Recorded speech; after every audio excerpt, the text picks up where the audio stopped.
Bonjour, bienvenue à vous sur cette vidéo YouTube. Aujourd'hui, on se retrouve pour mes top et flop couture 2023.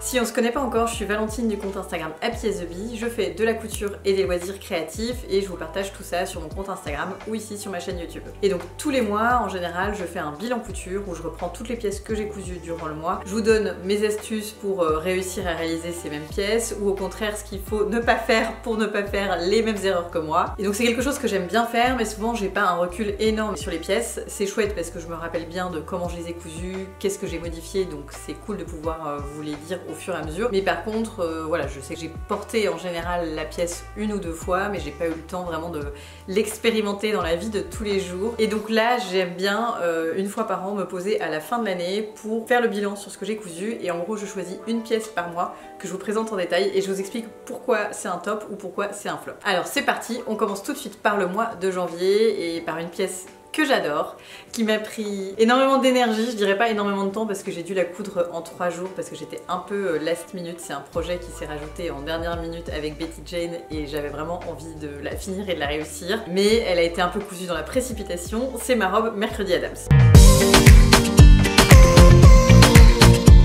Pour cette robe, j'ai fait une vidéo YouTube complète sur le sujet de fais-le toi-même parce que l'année dernière c'était vraiment la grosse tendance, la série Mercredi Adams qui venait juste de sortir. Il y avait plein de réels Instagram sur cette danse et autres et vraiment cette robe qui est une robe vintage Alaya, j'en étais tombée fan, je trouvais que c'était magnifique. Pourtant vous savez que j'aime pas particulièrement le noir, mais celle-ci vraiment je la trouvais superbe et j'avais qu'une envie, c'était de la réaliser. Et quand j'en ai parlé sur Instagram, j'avais vu que Betty Jane voulait également la réaliser et on s'est dit que plutôt que faire un truc chacune dans notre coin, autant mettre en commun nos forces pour vous faire des vidéos plus détaillées et puis faire un projet ensemble. Donc Betty, enfin Caroline, parce que son vrai prénom c'est Caroline, s'est occupée du patronage et moi je me suis occupée plus de comment vous expliquer comment les coudre et vous donner mes astuces pour coudre ces tissus qui sont un peu techniques. Je vous mets le lien des deux vidéos dans la description box parce que si vous avez pour projet de réaliser cette robe, et bien n'hésitez pas à les visionner, ça vous donnera plein d'astuces et de conseils. Cette robe, j'en suis particulièrement fan parce que j'adore le résultat. Elle a un fit incroyable, un volume énorme dans la jupe. Enfin c'est le genre de robe de princesse qu'on ne trouve pas tout le temps et qu'il est vrai qu'on ne porte pas tous les jours, mais malgré tout elle devait figurer dans ce top et flop parce que j'en suis super fière. Donc vous l'aurez compris, Mercredi Adams c'est un top. Gros top pour le mois de janvier et pour le mois de février, je vais vous parler de la robe Lucie. Au mois de février l'année dernière, je suis partie en Nouvelle-Calédonie pour rejoindre mon oncle et ma tante qui habitent sur place. Et avant, j'avais fait une semaine au Japon avec Anatole. Ça a été vraiment mon moment préféré de l'année. Alors c'est sûr, c'est difficile d'être malheureux là-bas avec la beauté des plages. Mais vraiment, je me suis reposée, mais comme jamais. Parce que je n'avais aucune vie sociale là-bas au Japon ou en Nouvelle-Calédonie. Donc je me couchais tôt en même temps qu'Anatole. Je pouvais me réveiller tôt en même temps qu'Anatole, il n'y a pas de souci parce qu'en se couchant à 20 h, on est en forme à 7 h du matin. Il n'y a pas de souci. C'est un pays avec des paysages mais magnifiques. J'ai jamais vu des aussi belles plages de ma vie, honnêtement. Donc c'était l'occasion idéale de prendre en photo cette robe Lucille et je trouve que les photos sont magnifiques. Donc je suis super fière du résultat et de cette robe, mais malgré tout cette robe c'est un flop et je vous explique pourquoi. Première raison du flop, c'est le tissu qui est un peu drouillou, qui est pas fou de fou et surtout les couleurs sont un peu plus ternes dans la vraie vie que sur les photos. Quand je l'ai choisi, je pensais que c'était un beau rose et rouge qui pétait et en fait non, c'est plutôt un vieux rose. Donc malgré tout, je me suis dit même si je suis pas fan des couleurs, et bah allons-y, on va quand même se lancer dans cette robe. Le patron il est top, mais il était un peu grand pour moi au niveau du ventre, donc au niveau de la découpe ça avait tendance à bâiller. Malgré le fait que j'ai bien thermocollé la parmenture de l'intérieur de la jupe, comme le tissu était, comme je vous disais, un peu trop fin et pas assez de tenue pour moi, bah, il a tendance un petit peu à... Voilà. Malgré tout, les photos sont jolies. Je l'ai porté plusieurs fois sur place en Nouvelle-Calédonie parce que j'avais pas énormément de vêtements et que ça me permettait d'avoir une robe un peu plus habillée qui prenait pas beaucoup de place dans la valise. Mais depuis que je suis rentrée en France, je ne crois pas l'avoir portée une seule fois. Donc pour moi, ça c'est un flop. Autant quand on se fait des robes vraiment très exceptionnelles comme celle que je vous ai présentée avant, c'est pas dramatique. On sait très bien qu'on la portera qu'à des occasions très particulières comme Halloween tous les ans et peut-être si j'ai une soirée habillée sur le thème noir, un jour je la porterai de nouveau. Même si sur le coup j'étais contente, a posteriori à chaque fois que je l'ai renfilée à Dijon, je trouvais qu'elle n'était pas appropriée pour la porter à Dijon, donc ça reste plus ou moins un flop. Troisième pièce dont je voulais vous parler, c'est le top rose.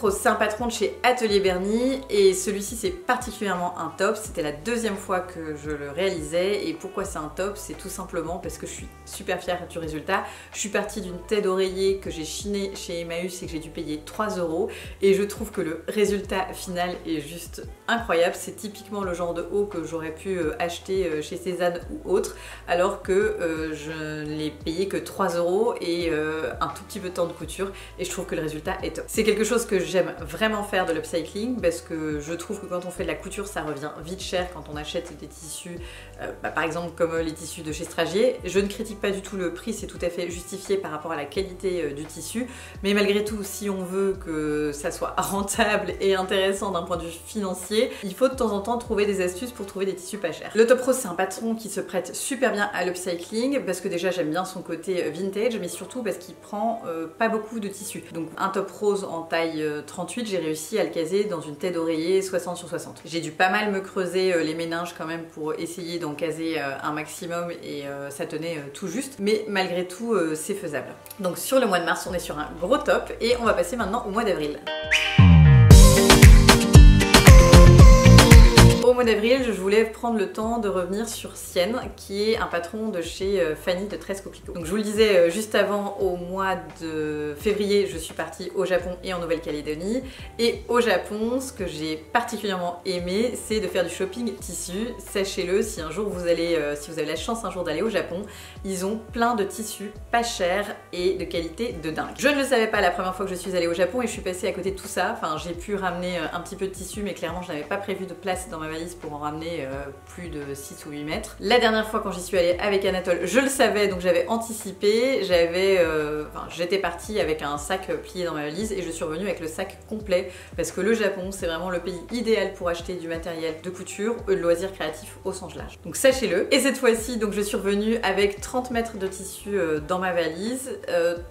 Sachez que j'ai principalement acheté des tissus là-bas à 100 yens du mètre, c'est-à-dire 70 centimes du mètre. Et c'est le cas de ce tissu vert à carreaux que j'ai acheté. Donc j'en ai acheté 2 mètres pour 2 €, plus ou moins. Plutôt moins que plus. Il me reste d'ailleurs un petit peu de tissu que j'ai ramené du Japon encore, que je compte utiliser puisque je retourne au Japon là en février. Donc voilà, il faut que j'écoule mon stock avant de me dire que je peux racheter du tissu. Moi je suis du genre à ne pas aimer avoir trop de tissu à la maison parce que je trouve que quand on achète des tissus et qu'on les coupe pas tout de suite, on est parfois plus fan du motif ou voilà, on perd un peu l'envie de coudre ce tissu. Donc avant de retourner au Japon, il faut quand même que je termine d'utiliser mes coupons restants. Donc revenons à nos moutons et à ma réalisation du mois d'avril, le top Sienne de Fanny, qui est une amie de la marque 13 Coquelicots. Donc si vous ne connaissez pas Fanny, c'est en fait une Dijonnaise que j'ai rencontrée avant qu'elle lance sa marque de tricot. On a la chance à Dijon d'être pas mal de couturières et de s'être rassemblées. À l'époque, on faisait des goûters ou apéro couture et donc on se voyait tous les 4-5 mois, on était environ d'une quinzaine de filles et on a perdu le rythme avec le Covid, faudrait qu'on s'y remette. Et donc à cette occasion-là, j'ai rencontré Fanny qui est devenue une amie par la suite. Donc Fanny de base elle est orthophoniste, d'ailleurs elle est toujours orthophoniste, mais en parallèle elle a lancé sa marque de patron. Elle avait fait une formation chez Marie-Émilienne, donc Marie-Émilienne c'est la personne qui a créé la marque I Am Pattern, qui fait des formations modélistes en Bourgogne qui sont super bien. Si jamais un jour vous voulez vous former au modélisme, j'en entends mais que du bien. Donc elle a fait cette formation et suite à ça elle a lancé une marque de patrons. J'aime beaucoup certains de ses patrons, dont le Top Sienne, et puis ça a une valeur particulière parce que c'est aussi une amie, donc je suis super contente à chaque fois de coudre ses patrons. Je trouve que ça a une saveur encore plus particulière quand on coud les patrons de quelqu'un qu'on aime bien. Et donc j'aimais beaucoup ce Top Sienne et j'avais ce tissu que j'avais ramené du Japon et bam, les deux ensemble, je trouve que c'est super canon. Je trouve que les photos que j'ai fait d'ailleurs sont pas à la hauteur de la beauté de ce top parce que ça c'est un top que je porte ultra souvent. Il suffit que je l'enfile sur un jean et je suis habillée déshabiller. Les manches sont bouffantes mais pas trop, on peut quand même les mettre sous son manteau et il est super facile à enfiler, il va super bien avec tout. Donc très contente de cette option qu'il faut absolument que je refasse. Il y a aussi un patron de sa dernière colorisation, un patron de robe que je trouve vraiment canon et qu'il faut absolument que je fasse. Je manque clairement de temps, mais ça fait partie de mes projets couture pour les mois à venir. Donc au cas où vous l'aviez pas compris, sur le mois d'avril on était sur un top. Et on enchaîne sur le mois de mai qui lui est un flop. Donc pour le mois de mai, je voulais mettre en avant la jupe Kamala. Alors c'est à la base un patron de robe dont j'étais pas ultra fan du haut et je me suis dit que j'avais besoin de jupe, donc je l'ai transformé en jupe. Ça partait d'un bon sentiment dans l'idée de le porter régulièrement, mais finalement je ne l'ai quasiment jamais porté cette jupe, tout simplement parce que je porte beaucoup plus de robes que de jupes, et quand je porte des jupes, je porte pas du tout ce genre de jupe en fait. Je porte de genre de jupe large, cercle, bouffante, mais j'aime pas trop ce genre de jupe près du corps. Je me rends compte que je me sens pas forcément très à l'aise dedans. Peut-être aussi c'est lié au fait que je suis maman d'un garçon de 4 ans et que je passe plus de temps à courir derrière lui, enfin courir ou à jouer avec lui ou à faire des courses. Enfin, je suis quelqu'un qui bouge beaucoup. J'avoue j'ai du mal avec les jupes proches du corps, et en fait à chaque fois que je l'enfile, je me dis oh, non je vais pas être confortable là-dedans. Donc c'est pas du tout un flop par rapport à la couture qui est plutôt réussie, au patron qui est chouette, au tissu qui est super, que j'adore. Je l'ai cousu en d'autres couleurs différentes dans d'autres réalisations et je les porte énormément. Mais cette jupe là, à chaque fois que je l'enfile le matin dans mon dressing, je me dis bah en fait non, j'ai pas envie de mettre ça. Donc c'est un flop tout simplement parce que il faut arrêter de coudre des choses qu'on ne porte pas et qui font pas partie des choses qu'on porte déjà au quotidien. Bon après c'est bien de tester aussi des nouveautés de temps en temps, mais là en fait clairement j'ai testé et les jupes proches du corps comme ça, non. Pas mon truc. Voilà, fin de l'aparté et on passe sur le mois de juin et on enchaîne également avec un flop. Ça fait beaucoup de flops d'un coup là, mais je vous promets qu'il y a aussi beaucoup de jolies réalisations encore à venir.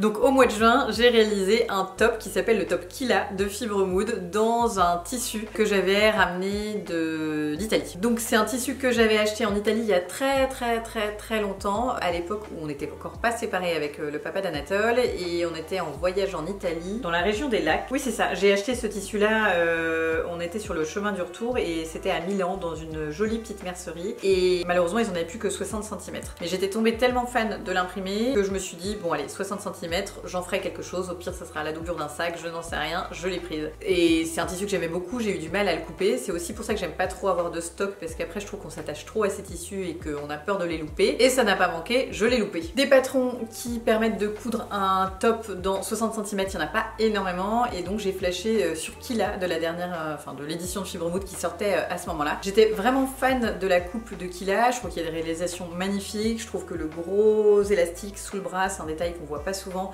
et je trouvais vraiment le truc ultra moderne. J'avais des doutes quant à ma morphologie parce que je n'aime pas particulièrement mes bras. Alors c'est pas vraiment mes bras qui me dérangent à proprement parler, c'est plus le petit bourrelet là qu'on a toutes, enfin que j'ai particulièrement, en tout cas moi qui me dérange, au-dessus du sein et sous le dessous de bras quoi.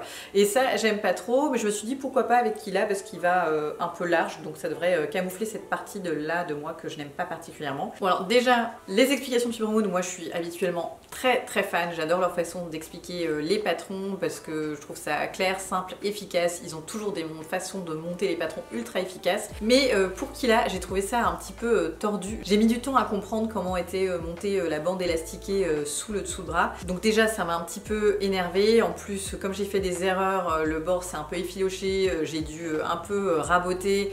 Déjà que j'avais eu un peu de mal à placer toutes mes pièces et que j'avais dû raccourcir le top de 2-3 cm.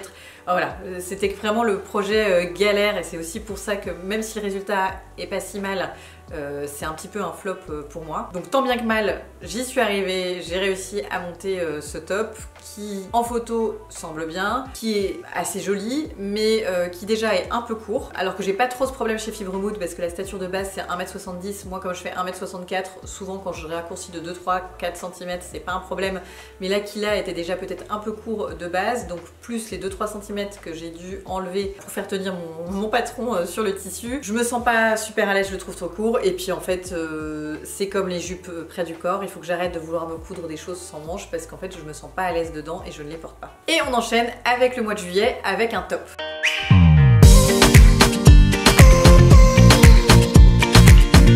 C'est pas une robe waouh comme j'ai pu vous présenter au tout début de ce bilan couture, mais malgré tout c'est un top parce que c'est une robe que j'ai portée énormément tout l'été, que je sais que je vais porter énormément l'été prochain et que j'adore. C'est la robe Dolly que j'ai fait avec le patron de chez Fibrewood. Donc Dolly à la base c'est un patron de robe, je l'avais déjà cousu une fois en top et c'est un top que je portais énormément, c'est celui d'ailleurs que j'ai porté pour la promotion de mon cours Domestika. Je l'adore parce que pareil, il est simple, efficace, c'est comme le top Sienne, c'est le genre de top un petit peu charismatique mais malgré tout facile à porter, qui suffit d'enfiler sur un jean et on est habillé. Comme j'avais porté énormément la version top, je me suis dit je vais faire la même en version robe et je ne regrette pas du tout parce que la longueur est parfaite, le tissu est génial, les manches je les adore. Il y a juste un petit truc bizarre au niveau de l'affination du col, j'avais déjà trouvé ça bizarre quand j'avais fait le top, j'ai trouvé ça bizarre de nouveau quand je faisais la robe, c'est le seul défaut de cette robe, sinon je la trouve géniale. En plus j'avais adoré la prendre en photo dans les tournesols à côté de Dijon. J'avais pris mon petit trépied, mon petit appareil photo pour aller dans un champ de tournesol. Je trouve que le résultat est vraiment canon et donc pour moi c'est un gros top.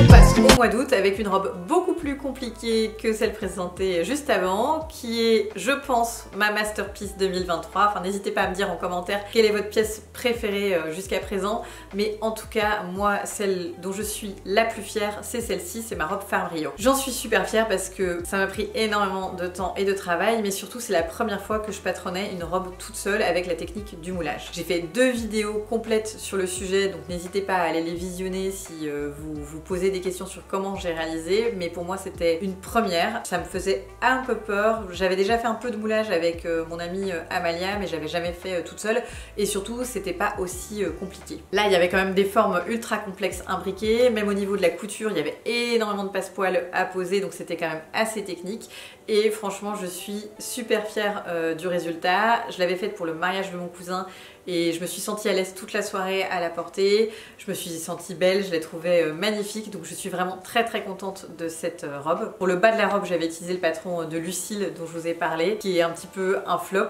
mais cette fois-ci en fait j'avais anticipé, j'avais bien réajusté au niveau de la taille, j'avais repris un petit peu sur les côtés et devant quand j'ai coupé mes patrons. Donc très contente de cette robe qui est magnifique et qui je sais je porterai de nouveau à des occasions je pense cette année.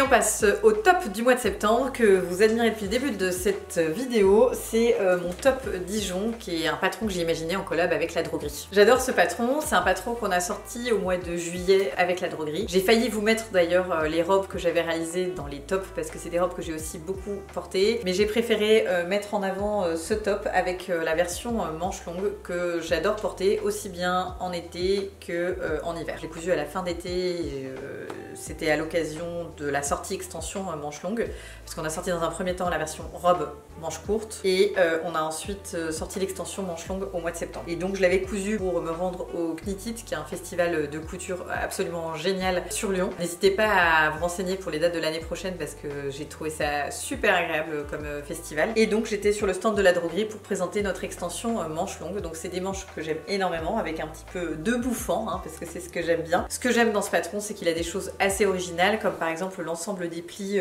à ce niveau-là. Le petit col Mao, c'est le col que je préfère porter au quotidien. Et on a également fait une option pour double boutonnage et je trouve que ça ajoute un peu de charme à ce top. Je l'adore également parce que la couleur est magnifique, le tissu est superbe, c'est un tissu de chez La Droguerie. Donc super contente de ce top.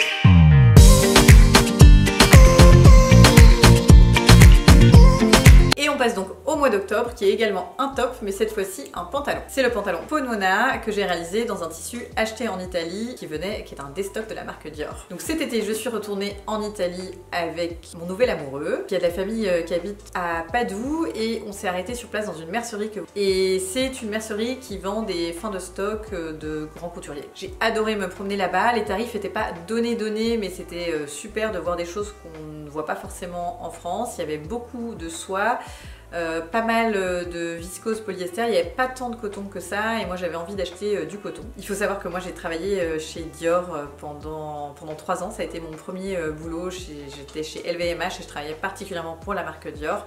En cosmétique, je faisais des statistiques pour prouver l'efficacité des produits cosmétiques. Donc j'ai un attachement particulier à cette maison et j'ai tout de suite reconnu tous les petits motifs comme la rose, le canache qui font que ce sont des attributs un peu de la maison Dior et donc j'ai tout de suite craqué sur ce tissu. Il devait faire encore beau à cette époque-là et je me suis dit j'ai envie de me faire un pantalon fluide, ça faisait un moment que je voulais un pantalon imprimé fluide pour l'été, pour porter avec un petit top blanc ou noir et des talons, je trouve que ça fait une tenue de sortie super et donc je me suis lancée dans le pantalon Pomona. Honnêtement quand je me suis lancée j'étais pas du tout sûre du résultat, j'avais peur qu'au contraire ça fasse un peu déguisement, clown, je sais pas trop et au contraire je trouve que ça a rendu le pantalon plus chic, je suis super contente de l'avoir fait tel quel, j'adore le porter et je l'ai porté quand même plusieurs fois, alors là je ne le porte plus parce que clairement à Dijon un pantalon en coton fin ce n'est pas d'actualité mais je l'ai beaucoup porté et je sais que je le porterai de nouveau aussi parce qu'il est super confortable donc le matin j'enfile ça avec un t-shirt et je suis habillée et c'est le genre de truc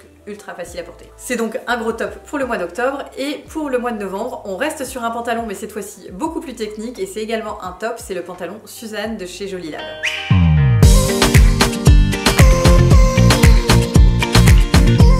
Je suis du genre à plutôt coudre des robes que des pantalons. Étonnamment, cette année, j'ai cousu pas mal de pantalons. Alors, est-ce que c'est que j'avais besoin de me lancer des défis ou peut-être aussi parce que je n'avais pas tant de pantalons que ça dans ma garde-robe et que les pantalons que j'avais du commerce commençaient à se faire vieux, donc j'ai eu envie de m'en coudre 2-3 nouveaux.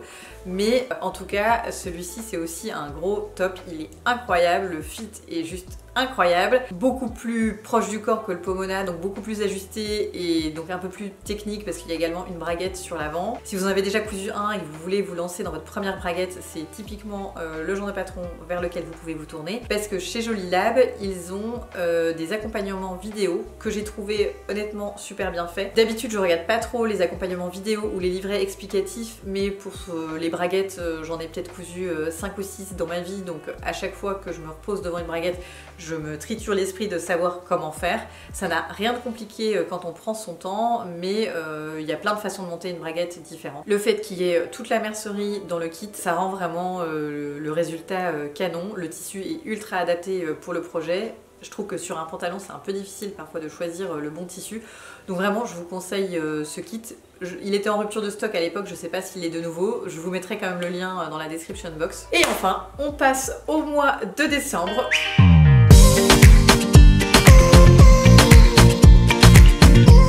Et j'avoue que j'ai pas encore assez de recul pour savoir si c'est un top ou un flop, mais c'est quand même une pièce dont je voulais vous parler plus en détail. C'est la robe Mi 2016, qui est un patron de la marque de Mimi G Style, qui est une blogueuse américaine et qui a été imaginée par une autre blogueuse américaine qui s'appelle Beauté J'adore. C'est un patron que j'ai acheté sur McCalls en PDF il y a déjà 6-8 mois. J'ai vu une réalisation dans mon feed Instagram et je me suis dit oh là là, il est trop canon ce patron, ça change un peu de ce qu'on voit d'habitude, donc allons-y, je le prends. J'avais pas encore eu l'occasion de le coudre, mais là j'avais envie de me le coudre cet hiver dans un tissu avec un peu de tenue, un tissu jacquard. Donc honnêtement le résultat est assez waouh. Pour le coup je suis pas sûre qu'il soit très portable tous les jours.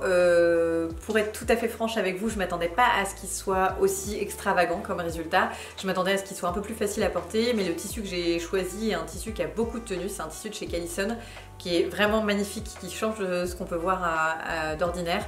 Elles avaient fait un trio de Judy dedans que j'avais trouvé superbe et donc je me suis dit ça ira très bien pour cette robe là. Ça va en effet très bien, mais on dirait quand même que je suis Cendrillon parfois. Mais il est vraiment canon et j'ai envie de me le réaliser de nouveau dans un tissu beaucoup plus fluide pour avoir un résultat qui sera peut-être plus proche que ce que j'avais en tête à la base. Donc ça c'est sûr, c'est un patron que je vais me recoudre je pense au printemps. Voilà pour mon top et flop. N'hésitez pas à me dire en commentaire quelle réalisation vous avez préférée. Ça m'a fait un bien fou de prendre le temps de me poser sur toutes les réalisations que j'avais fait cette année. Déjà ça permet de voir la quantité de choses qu'on coud. Je vous mettrai d'ailleurs un petit bilan ici de tout ce que j'ai cousu cette année. Et puis ça permet de faire le point sur ce qu'on porte réellement pour pouvoir s'améliorer pour l'année prochaine et ne pas refaire les mêmes erreurs que cette année. Donc je vous conseille vivement de faire cet exercice parce que ça fait un bien fou. Et je vous souhaite une excellente journée. À très vite sur Instagram ou sur YouTube.